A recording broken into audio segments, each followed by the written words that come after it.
আজকে বৃষ্টির দিন তো তো গরম গরম খিচুড়ি করব গোবিন্দভোগ চাল আর মুগ ডালের। তো কেমন করে কি করছি তো চলো দেখাই। আর সিম্পল রান্না করব, কোনো মশলা টশলা কিচ্ছু দেবো না। তো হলুদ, লবণ আর ঘি আর চিনেবাদাম।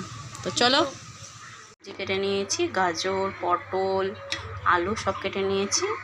এই সবজি দিব, আর কিছু দেবো না। বেশি সবজি ভালো লাগে না গোবিন্দভোগ চালে। রেখেছি চালটা,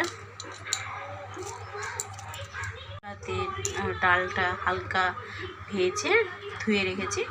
তো চলো কেমন করে কি করি রান্না তোমরা দেখতে থাকো। সিম্পল, কোনো মশলা টশলা কিচ্ছু দেবো না।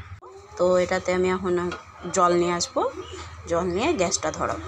আমি জল নিয়ে চলে এসেছি, গ্যাসও ধরিয়ে দিয়েছি। তো এবার কি কি দিই এই জলের উপর তোমরা দেখতে থাকো। এই যে ডালটা ধুয়ে রেখেছিলাম, এই ডালটা ধুয়ে রেখেছিলাম যে এই ডালটা এখন আমি এই জলের মধ্যে দিয়ে দেবো।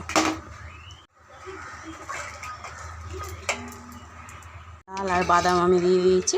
হ্যাঁ, এবার এটার উপর আমি সবজিটাও দিয়ে দেবো। এই যে সবজিটাও দিয়ে দেবো। তো এগুলো এখন সিদ্ধ হতে থাক আর জলটা ফুটুক, তারপরে চালটা ছাড়বো। দিয়েছে তো জলের মধ্যে আমি চালটাও দিয়ে দেবো। চালটা এবার স্বাদ মতন লবণ দিয়ে দেবো।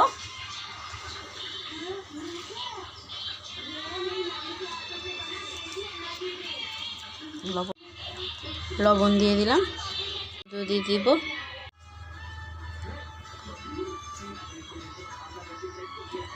আমি চালিয়ে দিয়েছি। তো এটাতে আমি ফোড়নটা দিয়ে দেবো, দিয়ে আমি ওটাতে এখানটায় দিব, দিয়ে ওখানটায় ঢেলে দেবো। ফোড়নের জন্য তেল দিয়ে দিলাম, শুকনো লঙ্কা,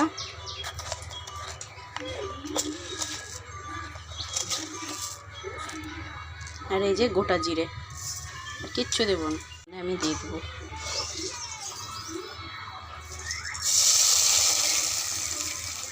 সম্পূর্ণ ঢেলে দিলাম।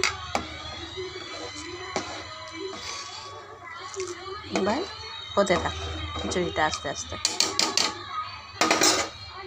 আমি বাড়িতে বানানো আলুর চিপস ভেজে নিলাম, এই দিয়ে আজকে খাওয়া হবে। আর এই যে কটা কাঁচা লঙ্কা আমি খিচুড়ির মধ্যে দিব, লঙ্কা আমি খিচুড়ির মধ্যে দিয়ে দিলাম। আমার হয়ে এসছে, আর একটু হলেই নামিয়ে নেব। খিচুড়িটা আমার হয়ে গেছে, নামিয়ে নিই। দেখতেই পাচ্ছ টাইট হয়ে এসছে। এই জলটা এমনি নামালে এমনি ধীরে ধীরে ঠান্ডা হলে ঠিক হয়ে যাবে। হয়ে এসছে, এর মধ্যে এখন আমি ঘি ছড়িয়ে দেব।